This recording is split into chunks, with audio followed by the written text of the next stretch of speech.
Halo semuanya para sahabat geografi, khususnya kelas 10 SMA. Kita kembali lagi pada video pembelajaran geografi. Nah, di video kali ini kita akan membahas atau lebih tepatnya melanjutkan pembahasan tentang komponen atau syarat kelengkapan peta. Mengapa? Karena di video sebelumnya kita telah mempelajari ada 4 syarat atau komponen kelengkapan peta. Di video ini kita akan melanjutkan syarat lain atau komponen lain dari peta, yaitu ada simbol peta, ada legenda peta, garis astronomis yang ada pada peta, garis tepi peta, tahun pembuatan peta, sumber peta, serta lettering peta. Tentu masih bersama saya, Thomas Rinto Haromunte.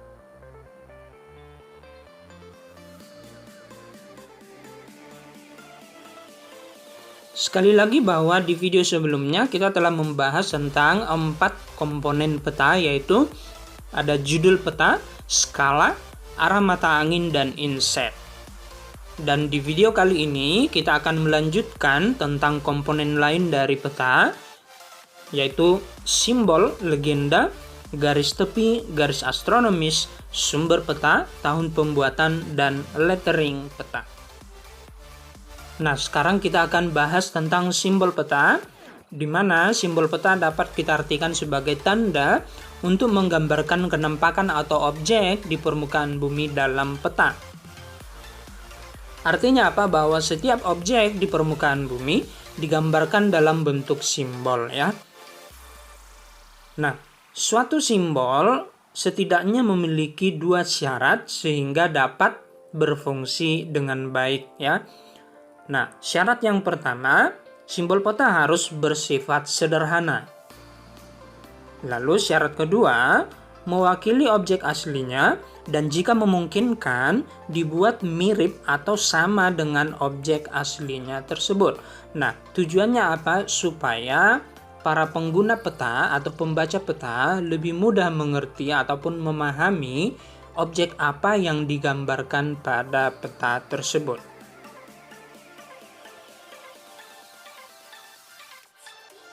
Nah, secara umum simbol peta terdiri dari 4 bentuk atau 4 jenis, ya. Yang pertama adalah simbol titik. Disebut simbol titik karena memang penempatan dari simbol tersebut sesuai dengan titik lokasi objek sebenarnya di permukaan bumi. Kemudian simbol titik umumnya bersifat kualitatif. Artinya apa? Bahwa simbol titik umumnya tidak menunjukkan ukuran, ya. Besar kecilnya ukuran dari simbol titik biasanya tidak akan mempengaruhi informasi dari objek tersebut, ya. Misalnya begini, untuk menggambarkan gunung berapi biasanya digambarkan dengan segitiga berwarna merah, begitu, ya. Meskipun misalnya ketinggian dari setiap gunung berapi itu berbeda-beda, tetapi ukuran segitiga dari setiap gunung berapi tersebut biasanya dibuat sama, begitu, ya. Sekali lagi, simbol titik secara umum bersifat kualitatif, artinya tidak menunjukkan ukuran, ya. Contoh lainnya, misalnya untuk menunjukkan persebaran fauna di Indonesia. Gambar gajah misalnya, gambar badak bisa saja sama ukurannya dibuat dengan gambar kanguru. Walaupun kenyataannya badak ataupun gajah jauh lebih besar kenyataannya daripada kanguru, begitu, ya. Tapi di peta ukuran dari simbolnya bisa saja sama dibuat, begitu. Karena apa? Karena memang sekali lagi simbol titik itu sifatnya kualitatif, tidak menunjukkan ukuran, begitu, ya. Berikut merupakan contoh ataupun bentuk dari simbol titik, di mana bisa dikelompokkan menjadi 2, yaitu simbol geometrik dan simbol gambar, ya. Simbol geometrik itu bisa berupa ibu kota negara, ibu kota provinsi, ibu kota kabupaten, ibu kota madya, ada gunung tidak aktif, ya, biasanya segitiga berwarna hitam. Ada gunung berapi, segitiga berwarna merah, ya. Kemudian simbol gambar artinya digambar sesuai dengan atau mirip dengan bentuk aslinya, begitu, ya. Misalnya bandar udara baik secara internasional maupun domestik, ya. Kemudian pelabuhan laut, ya, perkebunan kelapa dibuat gambarnya, kemudian gambar fauna, gambar badak misalnya gajah, ya, kemudian orangutan dan yang lain sebagainya. Termasuk juga simbol-simbol gambar yang lain seperti gambar barang tambang begitu ya. Nah, berikut merupakan contoh dari penggunaan simbol titik, di mana bisa kita lihat peta persebaran hewan di Indonesia ya. Kalau kita lihat misalnya ukuran badak dengan ukuran harimau di sini hampir sama begitu ya. Kita bandingkan dengan burung maleo misalnya dan wallaby, kuskus, dibuat ukurannya itu hampir sama ya. Sebenarnya ini tidak masalah karena memang sekali lagi simbol titik tidak menunjukkan ukuran begitu ya. Nah, inilah contoh dari penggunaan simbol titik ya. Nah, kemudian bisa kita lihat juga peta persebaran barang tambang. Jadi gambar dari barang tambangnya dibuat, tetapi memang harus dibuat keterangannya juga ya. Misalnya kita bisa lihat gambar asbes mana, kemudian biji besi, emas dan perak, fosfat, garam yang mana begitu ya. Nah, inilah contoh dari penggunaan simbol titik juga ya. Nah, bentuk simbol peta yang kedua adalah simbol garis. Disebut sebagai simbol garis karena memang penempatannya sesuai dengan alur panjang objek sebenarnya di permukaan bumi ya. Kemudian simbol garis bisa bersifat kualitatif dan kuantitatif juga ya. Artinya bahwa simbol garis bisa menunjukkan ukuran panjang, tetapi ukuran lebar tidak selalu ya. Secara umum memang hanya ukuran panjangnya yang bisa dicari pada peta. Ukuran lebarnya kadang-kadang tidak terlalu diperhatikan oleh si pembuat peta begitu ya. Berikut merupakan contoh dari simbol garis seperti batas negara, batas provinsi, batas kabupaten ya, ada jalan raya, jalan tol ya, rencana jalan tol, jalan lintas, rel kereta api dan lain sebagainya ya. Nah, berikut merupakan contoh penggunaan dari simbol garis, di mana pada peta tersebut kita bisa lihat ada garis berwarna merah yang menunjukkan jalan raya ya. Kemudian ada garis berwarna biru yang menunjukkan sungai ya. Di legendanya bisa kita lihat keterangannya kan. Garis warna merah itu ada jalan lokal dan jalan kolektor. Secara umum jalan raya lah itu ya. Kemudian garis warna biru adalah sungai begitu ya. Inilah contoh dari penggunaan simbol garis. Nah, kalau kita lihat juga di peta ada garis putus-putus juga ya, yang menunjukkan batas kabupaten atau batas kota ya. Bentuk simbol yang ketiga adalah simbol area atau simbol luasan. Simbol area dapat menunjukkan luas objek sebenarnya di permukaan bumi. Artinya disebut sebagai simbol yang bersifat kuantitatif, menunjukkan ukuran luas sebenarnya ya. Berikut merupakan contoh dari simbol area seperti danau, rawa, sawah ya, formasi batuan kapur dan area-area yang lainnya. Secara umum penggunaan lahan misalnya baik permukiman, hutan ya, perkebunan, pertanian itu biasanya digambar dengan simbol area ya. Nah, ini merupakan contoh penggunaan simbol area atau simbol luasan ya. Kita bisa lihat peta penggunaan lahan berikut ini. Lebih tepatnya peta penggunaan lahan daerah aliran Sungai Ciliwung Hulu tahun 1996 ya. Di peta kita bisa lihat arsirannya dibedakan dengan warna ya. Di mana warna merah di sini merupakan penggunaan lahan permukiman ya. Kemudian ada warna ungu penggunaan lahan pertanian, lahan kering ya. Ada warna coklat muda sebagai penggunaan lahan berupa hutan tanaman. Coklat tua itu pertanian lahan kering campur semak begitu ya. Dan penggunaan lahan lainnya ya.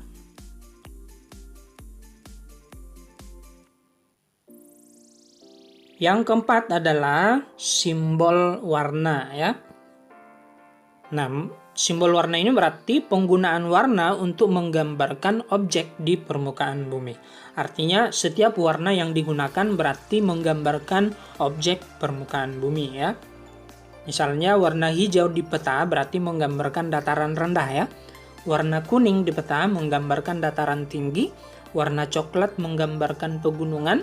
Warna biru menggambarkan perairan, misalnya laut, danau, sungai digambar dengan warna biru ya. Warna merah misalnya untuk menunjukkan atau menggambarkan gunung berapi atau gunung aktif, kemudian jalan raya ya. Warna hitam untuk menggambarkan gunung tidak aktif ya. Dan warna-warna yang lain untuk menggambarkan suatu objek. Sekali lagi bahwa penggunaan setiap warna pada peta biasanya disertai dengan keterangannya sehingga para pembaca tahu warna itu artinya apa, begitu ya. Berikut merupakan contoh penggunaan simbol warna, misalnya ketinggian daratan antara 0 sampai 100 meter itu warna hijau misalnya ya, warna kuning 100 sampai 500 meter, hingga warna coklat 2 ketinggian di atas 3.500-an hingga 4.000-an meter ya.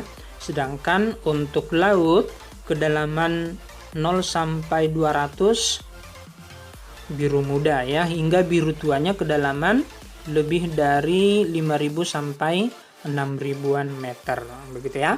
Nah, inilah contoh penggunaan warna pada peta. Nah, selanjutnya adalah legenda peta. Legenda peta bisa kita artikan sebagai keterangan segala simbol, baik itu simbol titik, simbol garis, simbol area, simbol warna yang digunakan pada peta ya. Tentu legenda peta ini sangat berguna bagi pembaca peta untuk mengetahui objek-objek apa yang digambar pada peta tersebut ya. Objek-objek apa yang terdapat pada daerah yang digambar pada peta tersebut, begitu ya. Sekali lagi, legenda peta ini sangat bermanfaat karena memang menunjukkan arti dari setiap simbol yang digunakan oleh si pembuat peta ya. Nah, ini merupakan contoh legenda peta. Kita bisa lihat di pojok kanan atas ini ya, artinya yang merupakan kota madya yang mana, kemudian segitiga adalah gunung atau bukit, kemudian gambar pesawatnya adalah bandar udara, gambar pelabuhan atau jalan raya atau sungai, kemudian warnanya juga ada dibuat keterangannya, begitu ya. Nah, inilah contoh dari legenda peta ya, yaitu keterangan dari setiap simbol yang ada pada peta. Komponen yang selanjutnya adalah garis astronomis atau koordinat peta ya. Disebut garis astronomis berarti berupa garis lintang dan garis bujur yang ada pada peta ya.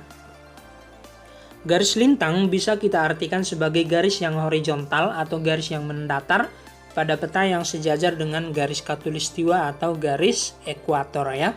Garis khatulistiwa kalau kita lihat di peta biasanya berada di tengah, yang mendatar ya, garis mendatar yang di tengah, atau bisa juga kita amati di globe juga ya.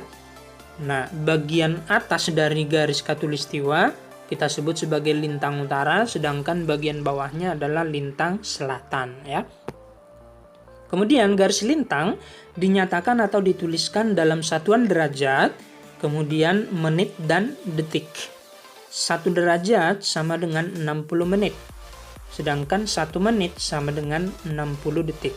Sehingga jika misalnya suatu daerah letaknya tidak mencapai 1 derajat ya, maka yang digunakan adalah menit. Jika tidak mencapai satuan menit, maka yang digunakan adalah detik, begitu ya. Nah, lalu garis lintang terdiri dari 0 derajat sampai 90 derajat, baik di belahan bumi utara maupun di belahan bumi selatan. Ya, 0 derajat tadi berada di khatulistiwa atau ekuator, berada di tengah, begitu ya. Sedangkan 90 derajat itu berada di kutub utara dan kutub selatan ya. Nah, lalu garis bujur adalah garis yang vertikal ataupun yang tegak pada peta. Biasanya Disebut juga sebagai garis yang menghubungkan antara kutub utara dengan kutub selatan, ya. Adapun angka-angka dari garis bujur biasanya dinyatakan atau dituliskan dalam satuan derajat, menit, dan detik juga, ya, dimana terdiri dari 0 derajat sampai 180 derajat. Jadi nominal dari garis bujur 2 kali lipat dari lintang, ya. Lintang tadi paling besar 90, sedangkan bujur paling besarnya 180, ya, baik di sebelah timur maupun di sebelah barat, ya. 0 derajat bujur itu berada di kota Greenwich, ya. Ke bagian baratnya itu berada di bujur barat, kemudian bagian timur itu berada di bujur timur, ya. Nah, kita bisa lihat, nah ini memang gambar dari globe, ya. Bagian kiri merupakan garis lintang, yaitu garis yang horizontal. 0 derajat itu merupakan khatulistiwa, 90 derajat itu ada di kutub utara dan kutub selatan. Kemudian gambar sebelah kanan merupakan bagian yang menunjukkan garis bujur, ya. Ada kita lihat di sini garis yang vertikal di mana menghubungkan kutub utara dengan kutub selatan, ya. Ada bujur 0 derajat dan ada bujur 180 derajat, ya.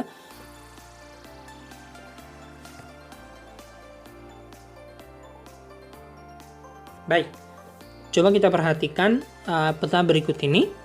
Kita bisa lihat angka-angka dari lintangnya dan bujurnya, ya.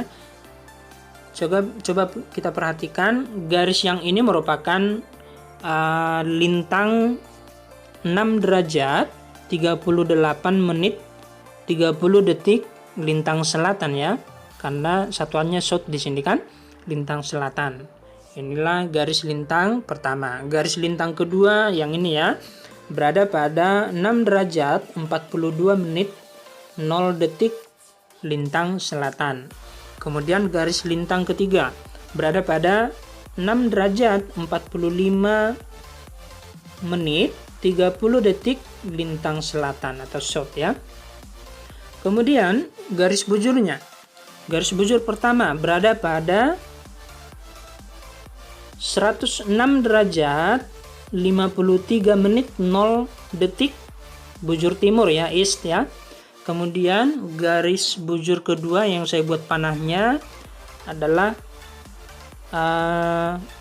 terletak pada 106 derajat 56 menit 30 detik bujur timur. Kemudian ada juga sebelah kanan ini terletak pada bujur 107 derajat 0 menit 0 detik bujur timur, ya. Nah, inilah contoh atau lebih tepatnya bagian dari garis lintang dan garis bujur pada peta, ya.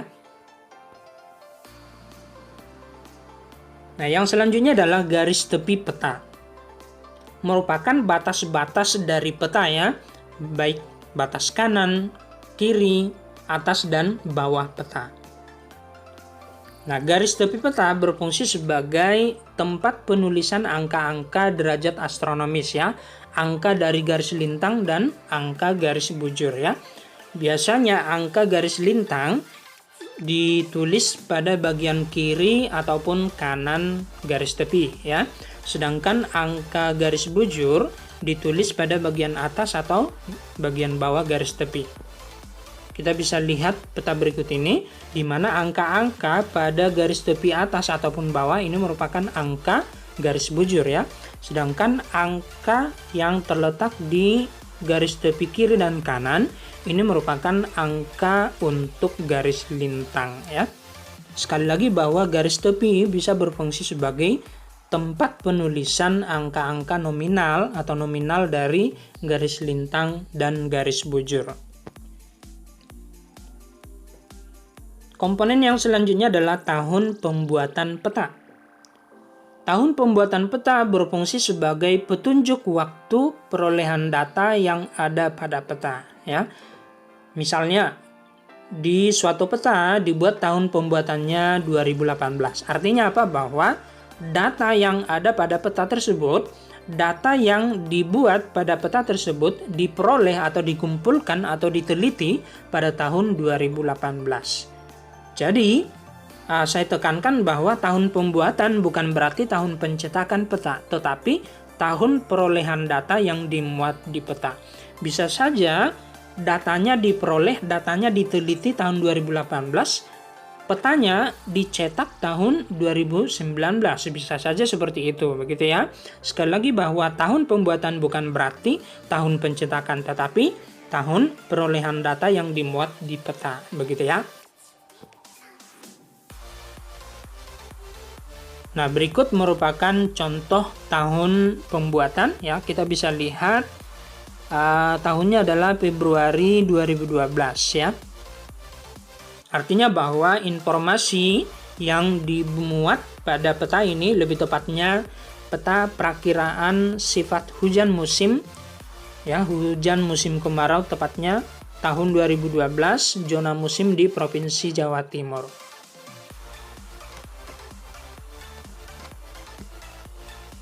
Nah, berikut merupakan contoh dari tahun pembuatan. Kita bisa lihat pada yang saya garisi dengan warna merah, saya lingkari dengan warna merah.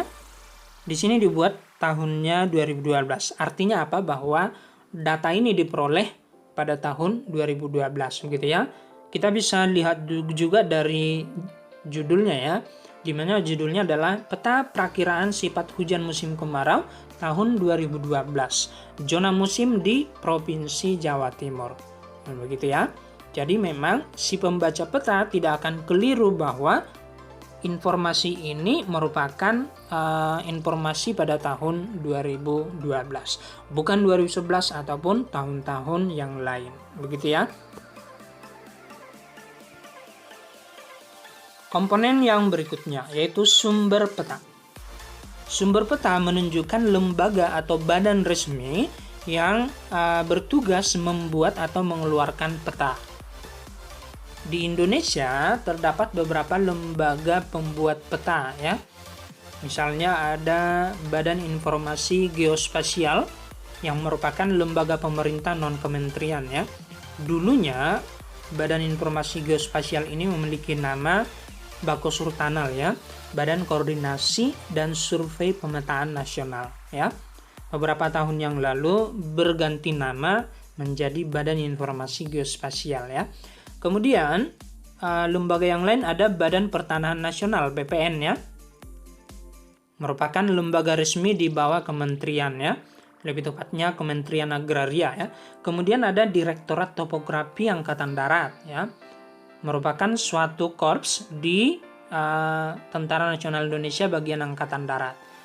Lalu ada lembaga Badan Atlas Nasional, ada Perusahaan Negara Areal Survei, kemudian ada Jawatan Hidrologi Angkatan Laut yang merupakan suatu korps di TNI AL ya, TNI AL. Nah, ini merupakan lembaga resmi yang bertugas mengeluarkan peta. Nah, sekarang menjadi pertanyaan bagi kita, apa sebenarnya fungsi atau tujuan dibuatnya sumber peta, begitu ya? Untuk apa sumber peta itu dibuat? Nah, jadi sumber peta dibuat bertujuan untuk mengetahui apakah peta itu layak digunakan atau tidak, begitu ya. Jadi kita tahu bahwa ada banyak peta yang dihasilkan oleh lembaga yang tidak resmi, ada juga peta yang dihasilkan oleh orang pribadi, begitu ya. Tentu yang lebih terpercaya dan lebih layak pakai adalah peta yang dihasilkan oleh lembaga resmi, karena kita yakini bahwa kesalahannya lebih kecil, kesalahannya lebih sedikit, begitu ya. Nah, itulah tujuan dibuatnya sumber peta. Jadi kita bisa memilih peta mana yang kita gunakan. Nah, ini merupakan contoh dari sumber peta, di mana kita bisa lihat yang saya lingkari dengan warna merah. Sumber peta dasarnya ditulis Bakosurtanal, Badan Koordinasi dan Survei Pemetaan Nasional. Sekarang berganti nama menjadi BIG ya, Badan Informasi Geospasial. Nah, itulah sumber peta dari peta perakiraan sifat hujan musim kemarau tahun 2012, zona musim di Provinsi Jawa Timur.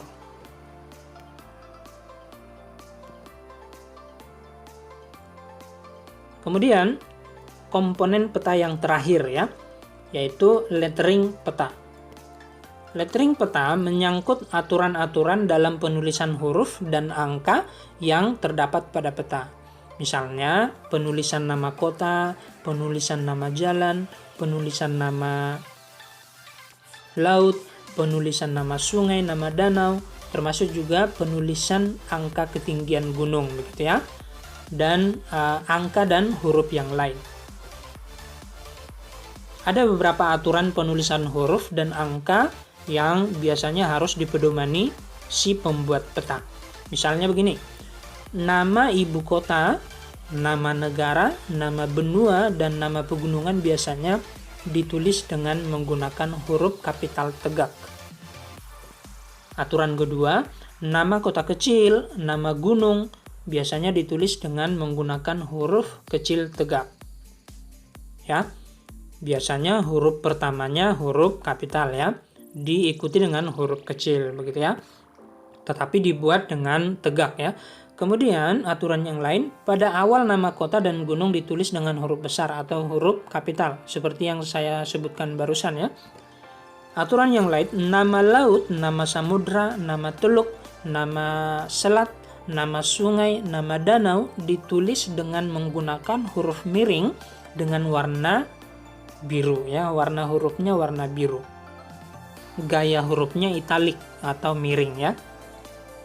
Aturan yang lain, penulisan nama sungai dan jalan harus mengikuti alur sungai atau alur jalan, dan tidak boleh memotong badan sungai atau badan jalannya ya, karena itu salah begitu ya. Yang lebih tepat adalah mengikuti alur jalan atau alur sungainya.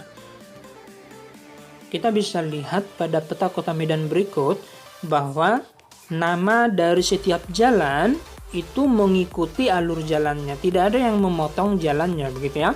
Kalau misalnya dituliskan seperti ini kan sudah memotong jalannya, maka ini salah ya. Nah, yang tepat adalah yang ini ya. Sekianlah pembahasan kita tentang komponen atau unsur atau syarat kelengkapan peta, dan dengan demikian kita telah selesai membahas semua syarat atau unsur kelengkapan peta ya. Maka silakan mempelajari materi yang ada dalam video ini, dan jika kalian memiliki pertanyaan, kalian bisa buat pada bagian komentar video ini ya. Akhir kata saya mengucapkan selamat belajar dan tetap semangat.